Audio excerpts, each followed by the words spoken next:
Hey,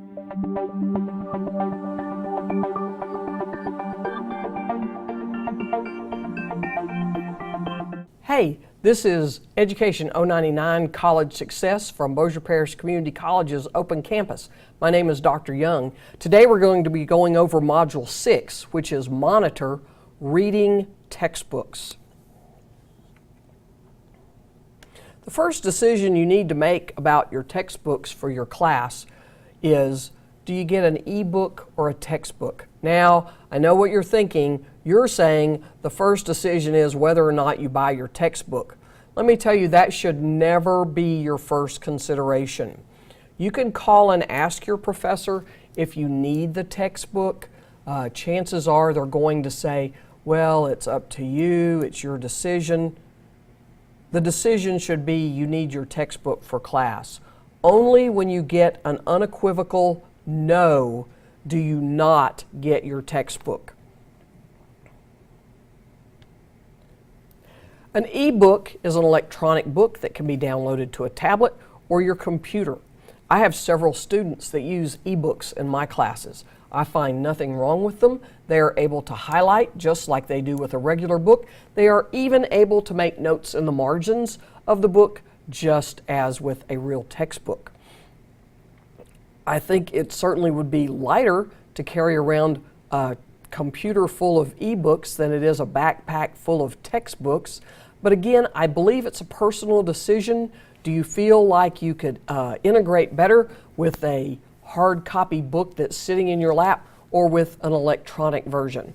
I myself haven't quite been able to make the switch to textbooks as an ebook, although all my personal reading and even some of my research materials are all done in ebook formats. So about the only place I haven't switched is in a textbook format, and I'm not quite sure why that is, because I think I would really enjoy an ebook.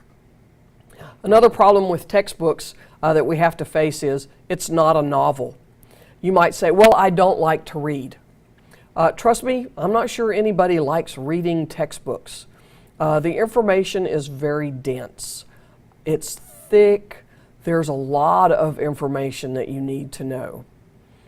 There is a lot of new vocabulary. Now, the good news is most textbooks highlight what is a new vocabulary word and provide you with a separate definition. You're going to want to pay attention for that feature. Most textbooks are written at a very high reading level. It's not uncommon for books for your freshman classes to be written at what we would call the 14th through 16th grade level. Realize that many students graduate from high school at an 8th grade to 10th grade reading level. So you can see this is going to be quite a boost in reading level. Here's a frightening feature. Most textbooks are going to be of information that is of very low interest to you. In your early years in college, so that we can make sure you're getting a well-rounded education, you're going to take some classes that you're not quite sure why you're taking. For example, you may have to take a history class. You may have to take a fine arts class. Both of those come with textbooks. Both of those have a very dense reading level. Psychology and sociology are required for most everybody to have a behavioral and social science elective. And again, the reading level is very high, the vocabulary is brand new to you, and unless that's your major, chances are you don't have a lot of interest in it. So you're going to be reading above grade level, completely new information about something you really don't care about. So you're going to see where you have to learn to make adjustments. The last issue to be concerned about is that in many of these cases, the information you're going to be receiving is brand new. You have nothing to link it to. When you wander into Introduction to Psychology, every chapter later on is a whole course of study. So when you're studying behaviorism in just 2 or 3 weeks in an introductory course and getting all that information, you have nothing to link it to. So there's no background, you have no foundation. So with all that in mind, let's see how we go about reading our college textbook. The first thing I'm going to recommend is that you preview the chapter. Now, this literally is not a reading of the chapter.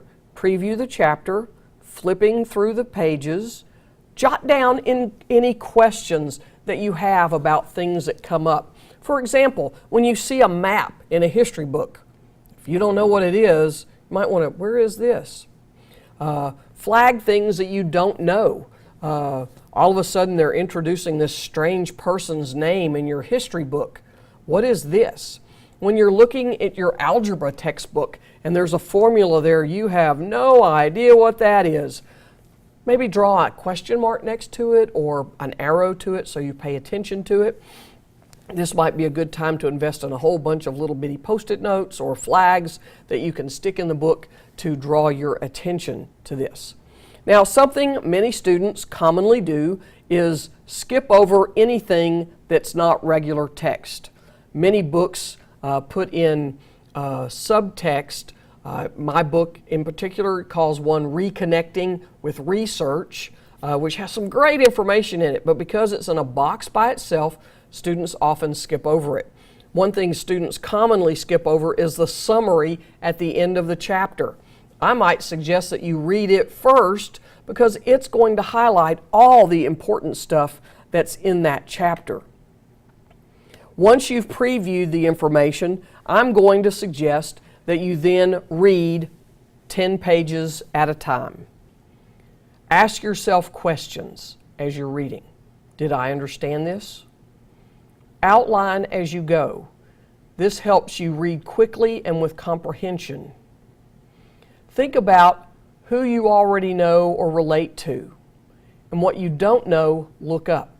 One of the common mistakes that college students make is they skip over new vocabulary words thinking that it will come to them as they read what the definition of that new word was.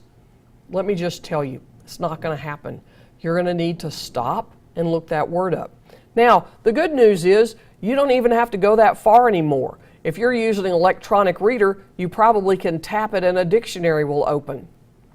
If you're reading a textbook, you do it with your smartphone or your computer close at hand. There's an electronic dictionary right there. You can instantly look up and see what that word is. If a definition is not provided in the textbook, I would jot it down and stick it in the page so that I could have that at my ready the next time I'm reading through that chapter. Let me give you some recommendations for where you should read. The first time you read a textbook or a chapter, you need to be in a quiet place with no distractions. What do I mean by distractions? No cell phone, no television, no audio, if possible, no children, and no pets. The first time is a concentration experience. You are having to immerse yourself into that material. The first time you read the textbook chapter, you're going to read straight through, 10 pages at a time. Don't do any highlighting or marking. You're going to ask questions, outline as you go, and mark things you don't understand. The second time, when you're reading through the textbook, you're going to be marking or highlighting the pages.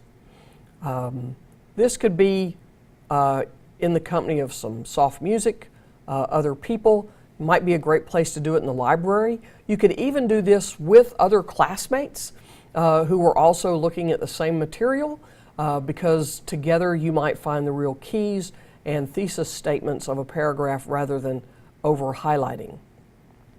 Your other times that you read the textbook, you read it when and where you can. Maybe you can get a break at work. Maybe if you commute on public transit, you can read while you're there. I see many students at our school reading in the hallways. We have cubbies located in the Learning Center and in each building where students spend time studying and reading. So find a good place to read and use that to your advantage. Now, there are many systems for reading a textbook, and we're going to go through several of those. I can't recommend any of these over the others. Some are complicated, others are less so. I will point out the one that is the most popular and recommended by most people. So the first one is the precept. This stands for preview the chapter, read through the examples, summarize, and then work the problems. This strategy is often used for math and science.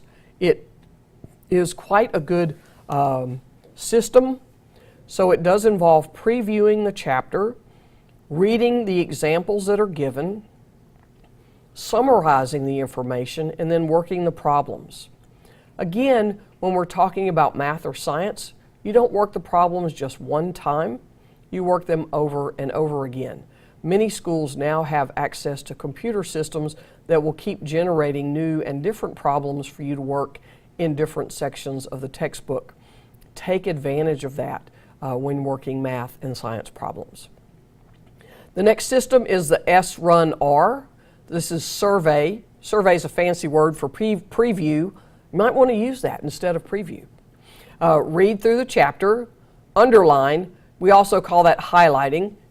There's good and bads about both of those, and we will discuss those in Module 7. Take notes on the chapter, and then review. The next one is the P2R. Preview the chapter, read actively. That means pay attention to the material as you read, questioning as we discussed earlier, and then review the material. The fourth one is the KWL system. This is asking 3 questions. What do we know? What do we want to know? And what did we learn? So the way you use this strategy is you look at a chapter, asking yourself as you flip through the pages, what do I know? Next, as you go back again through the chapter, reading it, what do we want to know? This is looking for items that the instructor might call or make available for a test. Then finally, we review the chapter by asking ourselves, what did we learn? So that's the KWL system. The most popular system taught by most college success classes is the last one I have listed here, SQ3R. This is survey, again, preview. Question, that's go through the chapter writing down questions that you would like to get answers to or questions about things you don't understand. Read. Then it offers you to recite, and that is saying out loud or reading out loud some of the sections.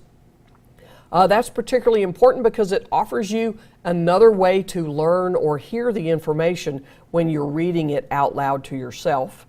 And then review the information. So you'll see each of these begins with a preview and ends with a review with very similar strategies in between. These are much more elaborate systems than what I recommend. I think they all work equally well. The fact is you do have to apply them if you want to be successful in college. So make a decision, ebook or textbook, and then let's get busy. Have a great day.